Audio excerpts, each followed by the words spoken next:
appliances, and more. Call for your free quote today. Call in the next 5 minutes and get your first month free. 800-418-1754. 800-418-1754. I'm Rachel Knapp. Watch my reports live from Washington, only on 19 News. Good evening, everyone. I'm Sarah Blakely. Tonight on your WZMQ 19 News, a bomb threat shuts down Michigan State Capitol building. Tonight, why police don't believe the threat was credible. Plus, a house explosion downstate over the weekend claims the life of a Michigan Tech student. How you can help the surviving family members of Kenny Bragg. And an appeal for flood assistance in the UP is once again denied. Why FEMA said no to more help for damage done last spring. Your 19 News starts now. Live from the UP. Q19 News at 6.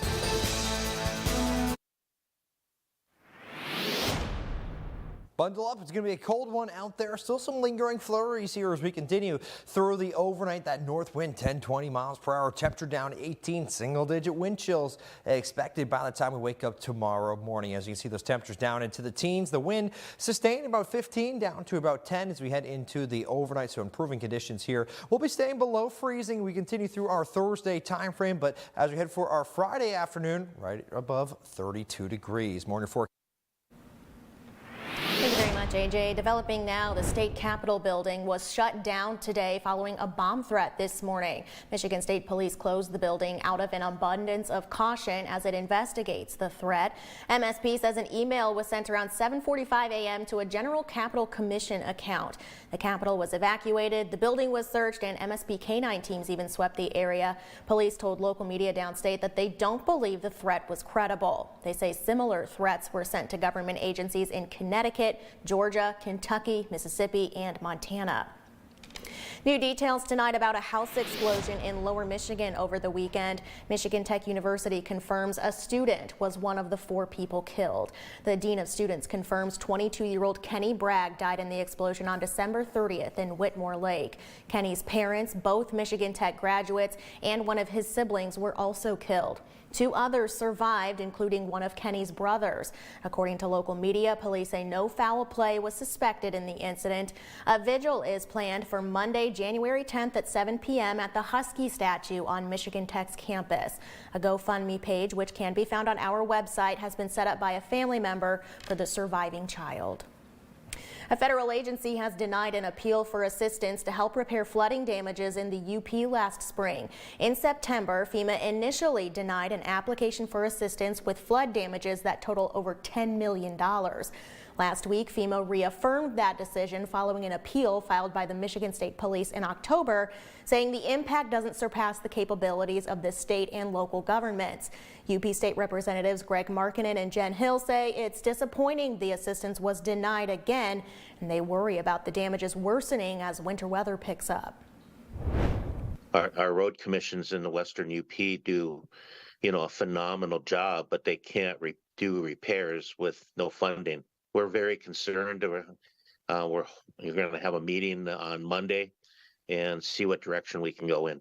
The concern is that we aren't really addressing the extreme weather events that we're now seeing in our current FEMA process. And this extreme weather, unfortunately, is going to happen more often. We need to figure out a better way to do this. The representatives say they're already meeting with emergency management teams and county road commissions to determine alternative options. The Delta County Board is moving forward with an investigation into administrative issues at the airport, despite some commissioners' concerns.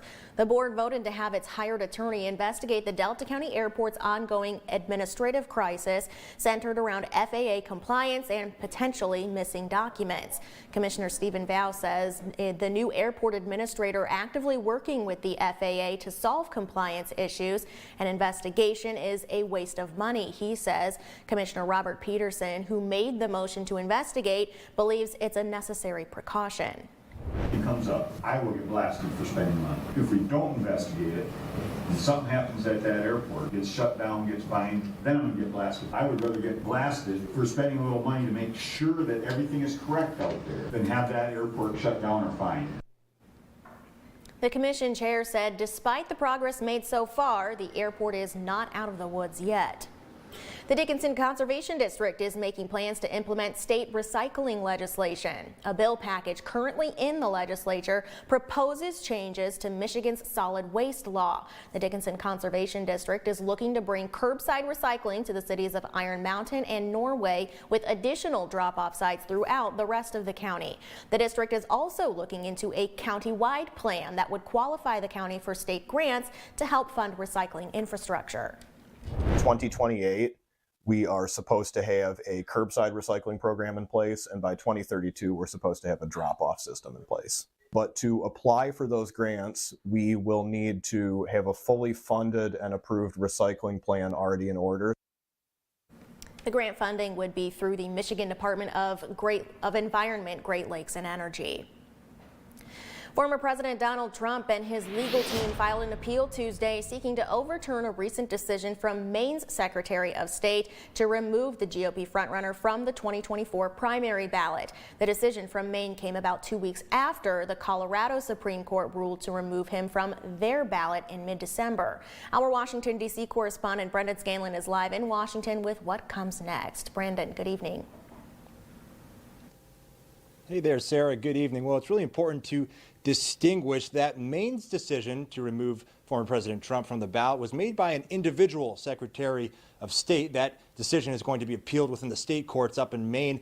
However, in Colorado, the Supreme Court, the highest court in the state of Colorado, was one that decided to remove Trump from the ballot. Both decisions stem from Trump's role here at the U.S. Capitol on January 6th. Trump is expected to appeal the Colorado case, which means the next step is to the Supreme Court of the United States.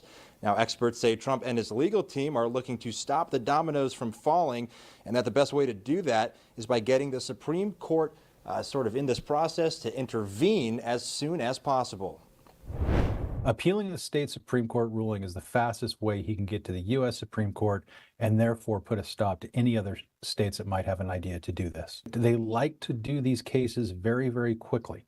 And the reason that they do that is because they want to at least appear that they're not involved in the political process whatsoever.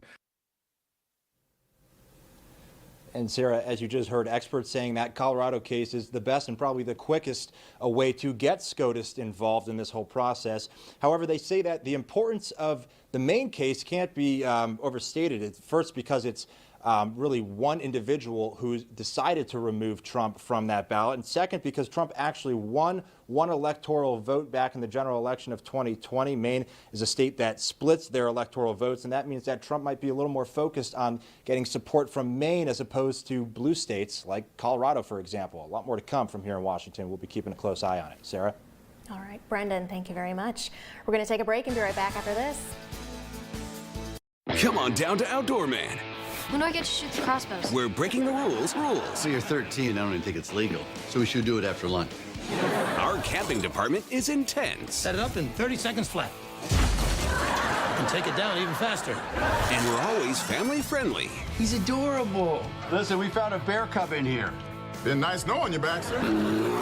Outdoor Man is open for business on Last Man Standing. I'm Rachel Knapp. Watch my reports live from Washington, only on 19 News. John's Auto is quickly becoming everybody's favorite place to get their car fixed.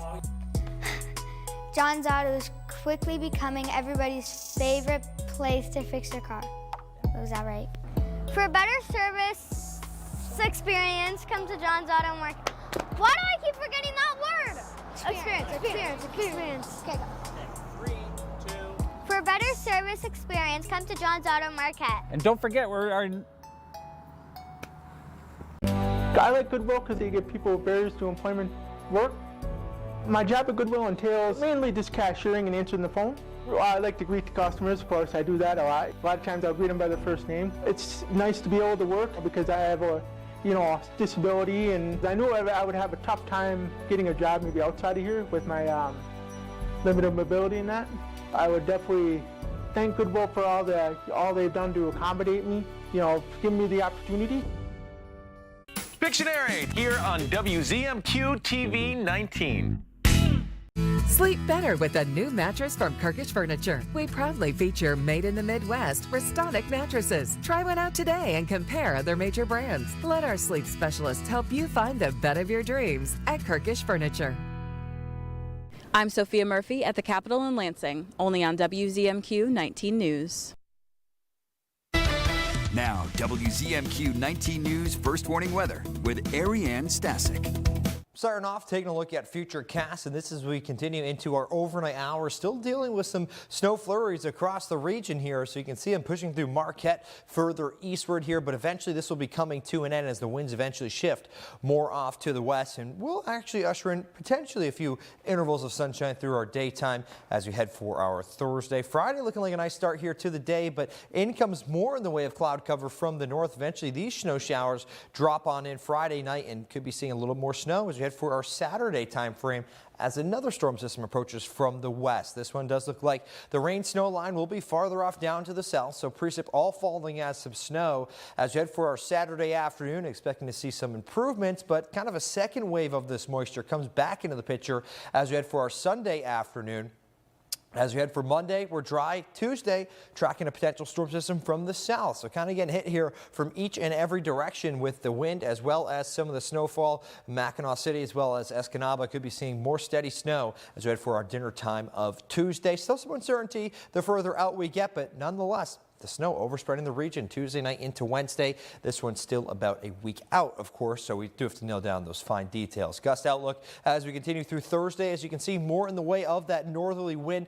Not expecting a whole lot of wind, and it'll be switching around, coming more from the south as we head for our Thursday afternoon and evening. That's a sign of high pressure kind of lurking down there to the south. So, of course, that is good news here. But the winds pick up a touch Thursday night into Friday, becoming more westerly.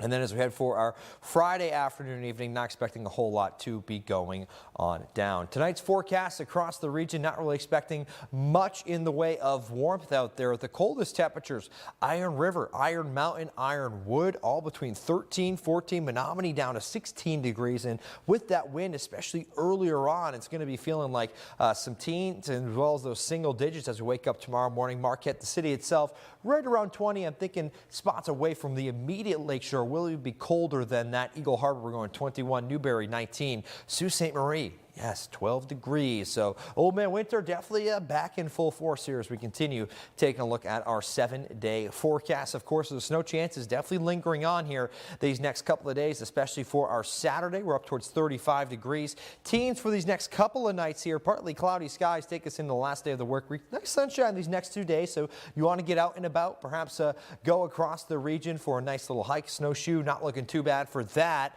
We're at 32 Sunday, still cloudy. I do think we could see some snow showers that day. Bit of uncertainty regarding that exactly, but Monday's dry. Tuesday, Wednesday, tracking that potential storm system down to the south. Could it be impacting our region? So more snow in store here for the weekend as well as Tuesday and Wednesday. Be prepared for Mother Nature. Thank you very much, AJ. Our 19 News Insights is on the way next. We are talking with one of the candidates vying for the 109th State House District seat about why he's running. That conversation is 2 minutes away. Stella uses AT&T. Abby has Spectrum One. With AT&T, Stella pays $110 a month for her internet and mobile. Plus monthly fees. Ouch. With Spectrum One, Abby gets internet for $49.99 a month, plus free advanced Wi-Fi and a free unlimited mobile line. That's a good deal. I know. Abby saves big, over $75 a month. That's over $900 in savings. I'm switching to Spectrum. Call, click, or visit a Spectrum store to get Spectrum One. The Baxter Family Survival Guide. Dad, you taught us to be self-sufficient. And yet you're all still here. Rule number 1, expect the unexpected. You want money, maybe you should do what other people do. Get my own reality show. Dad, I'm trying. Rule number 2, learn to adapt. You're gonna use a glass, right? Fine, hand me the big one. Rule number 3, stand your ground. You know, when we got married, I thought I was a smart one. Last man standing. Meet Opie Taylor. He's dramatic. A dreamer. I wish that I get a B in arithmetic. But most of all, I think you're the best sheriff in the whole world. he's devoted to Dad. It's Andy and Opie on The Andy Griffith Show. Weeknights at 8 on MeTV 19.1. I'm Sophia Murphy at the Capitol in Lansing, only on WZMQ 19 News. Tonight's weather is brought to you by Shunk Furniture. Happy New Year from Shunks of Marquette. It's January. Out with the old and in with the new. There's thousands of items that we have to clear out to make room.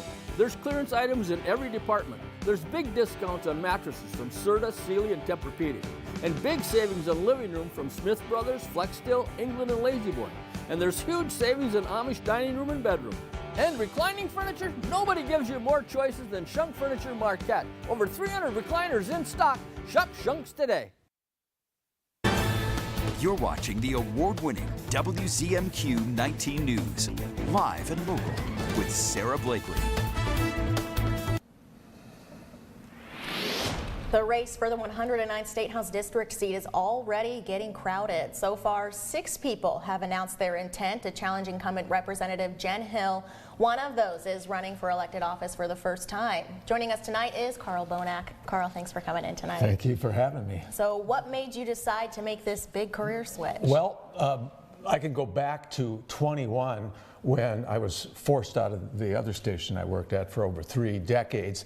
And right after that, I was told, yeah, you should run. And at that time, I just couldn't even think of doing something like that. But in the ensuing couple of years, with some of the things that have been going on in the state of Michigan and my perspective being able to step back from the career I had, I decided I still have the energy, I still have my health. I would like to help out and serve our community and serve the Upper Peninsula and its residents. Yeah, what were some of the specific things that you saw happening that you felt you didn't like or you wanted to change or be a part of? Well, early on, there was like red flag laws in Michigan, one of 20 states. But the big issue for me was the energy issue. And in October, I believe, early November, there was an energy bill passed that would mandate entirely renewable energy. And in fact, some of the representatives who voted for this downstate say that they want to turn the Upper Peninsula into the Saudi Arabia of wind and solar, which means that we'd be covered with solar panel farms and wind turbine farms. And that, to me, is unacceptable. Not to say that renewable energy used right and sparingly isn't a good thing, but to cover the whole UP and expect to power our economy on that, I just can't see that. I don't know if I can change it, but I'd like to help. Certainly.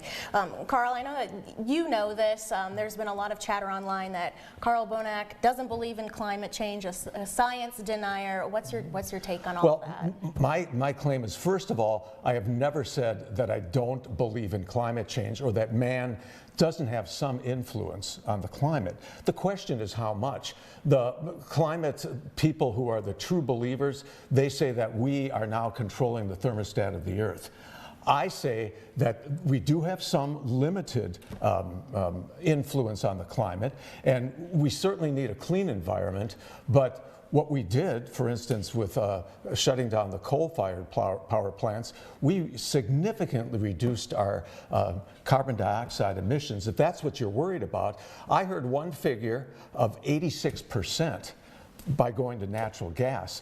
Let's do a transition to, let's say, 0 carbon dioxide emissions, but do it in a way that is cost effective for residents and businesses up here. Okay. And this district is kind of a very purple district. In every time that there's an election for this district, it's kind of feels like a toss-up. What do you think your chances are running for the Republican seat to flip this to an R? Well, I wouldn't do it if I didn't think there was a chance. I think there is a historic possibility right now. When you look at, again, the policies that have been put into effect. For instance, this energy bill was totally partisan. It was all Democrats that voted for it, and the Democrats have a slim majority at this point.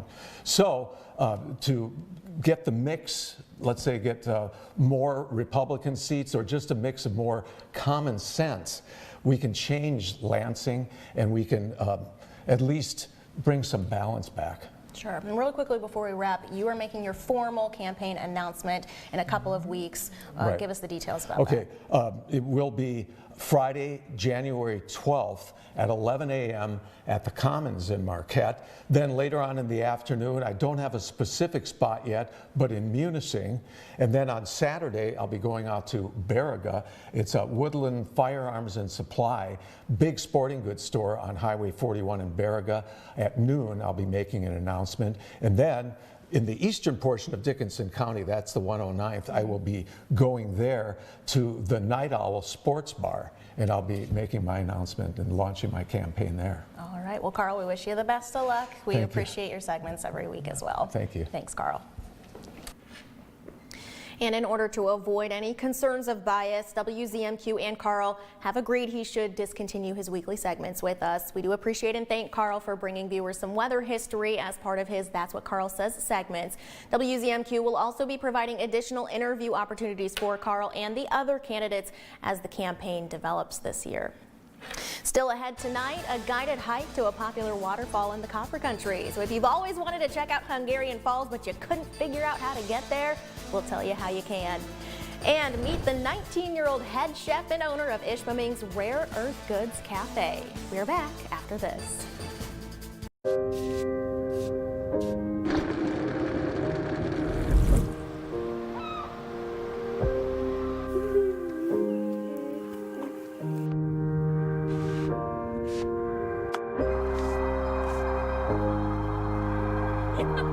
When finances and plans for retirement come together, it's a beautiful sight.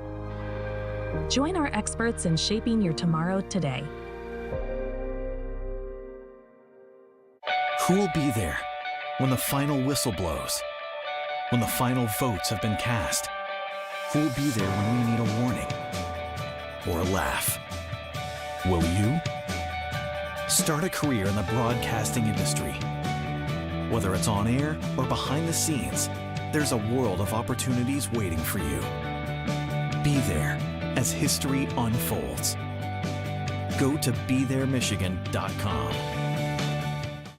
Perry Mason is the perfect entertainment for day and night. During the day, it's a great juicy courtroom drama. You killed Polly first to get rid of her. And at night, it's a perfect spooky murder mystery.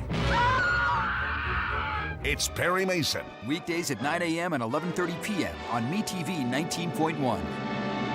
You're watching home to CBS Mornings, WZMQ 19.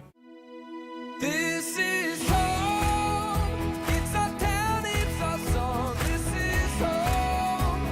This is where we belong. Whoa. Whoa. This is home. Yeah. This is home. This is home for CBS, WZMQ 19. It's been an unusual winter so far, which has been pretty disappointing for winter sports enthusiasts. WZMQ's Escanaba Bureau reporter Lily Simmons tells us how it's impacting a Delta County Recreation Department. Due to unseasonably warm temperatures, the Gladstone Ski Hill has had a rough start to the season. Normally we'd be going into our second week. Fishing, hiking, cross-country ski, all that stuff's supposed to be in full force right now. We're just waiting just like everybody else is. On top of that, a mechanical failure delayed the production of artificial snow. Our main motor went down at the pump house. We had some locals that helped us out and get it back up to running faster than we expected, so we'll be making snow tonight. The city's Parks and Recreation Department plans to continue production over the next few weeks, assuming temperatures cooperate. Primarily, we need to be in those mid-20s to really make some good snow with our guns. Anything above that is marginal. If we can get down in the single digits to 15, 20 degrees, that's usually when we can start really making some snow for the hill. With skiing typically ending around the second week of March, the short season is a blow to the Parks and Recreation budget and to young skiers. The after-school program is really big in this area. We have upwards of 120 kids that participate, so I'm I'm sure they're getting real antsy to come on the hill and get skiing, find something to do. The ski hill is now projected to open on January 26th with an updated dining hall menu. Parks and Recreation hopes despite an abbreviated season, guests will still enjoy the hill once it's operational. It's a lot of hard work,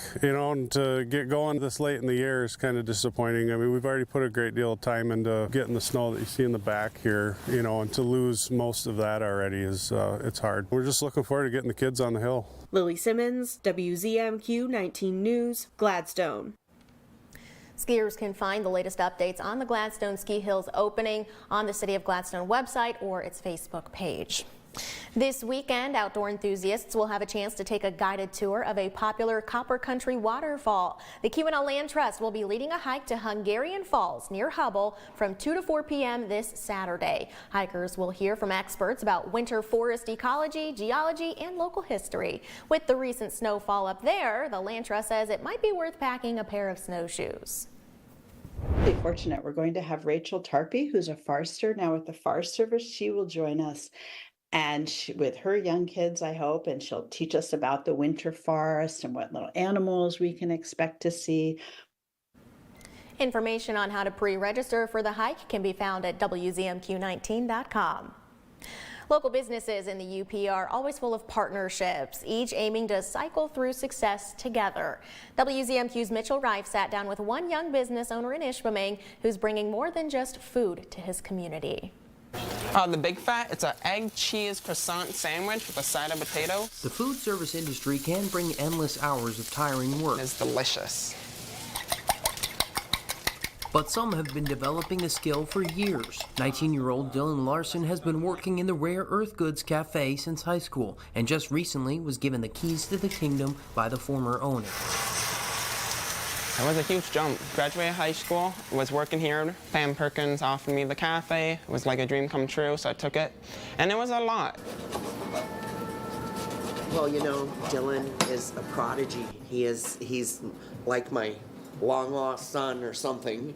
The newly appointed head chef and owner specializes in breakfast and serving the community with a personal touch. A lesson he's been hard at work learning since he was little. At 8 years old, he would go and make 250 cookies to pass out to friends and family by himself. He would go to other older people's houses and help them prepare for the holidays by 10, 12 years old. The cafe also offers its catering services, baking pies and other assortments for the public to enjoy. I sell whole pies, whole cheesecakes, dozens of cookies, soups, quiche, a lot of good stuff.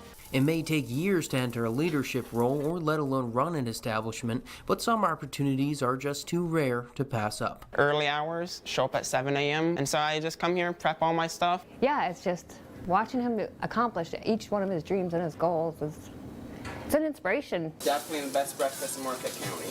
Mitchell Reif, WZMQ 19 News, Ishpeming. Rare Earth Goods Cafe is open 7 days a week from 8:30 a.m. to 3 p.m. AJ has one final check on our weather right after this break.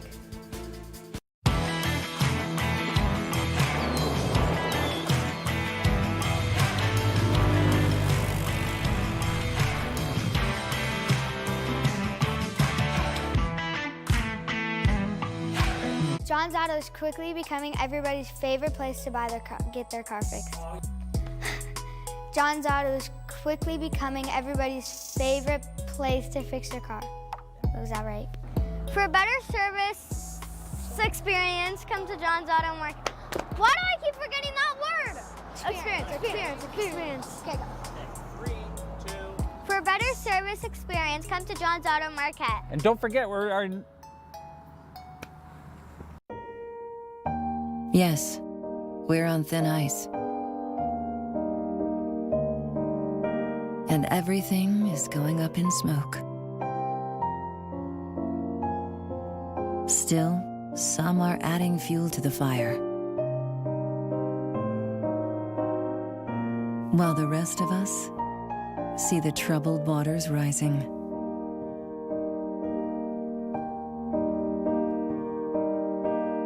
Our planet is under the weather. But when the going gets tough, the tough get, well, you know. Because in the heat of this moment, we're not about to lose our cool. Love it or lose it.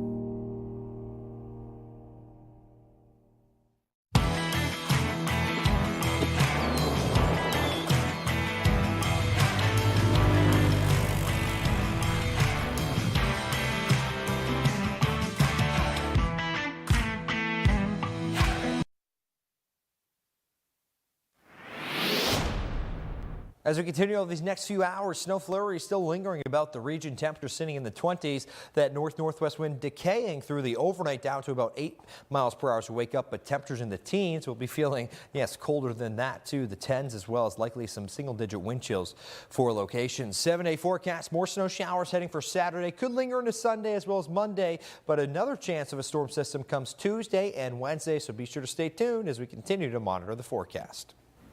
Thank you, AJ, and thank you for joining us tonight. That's all the time we have for now. We'll see you back here at 11:10 Central. Have a good evening.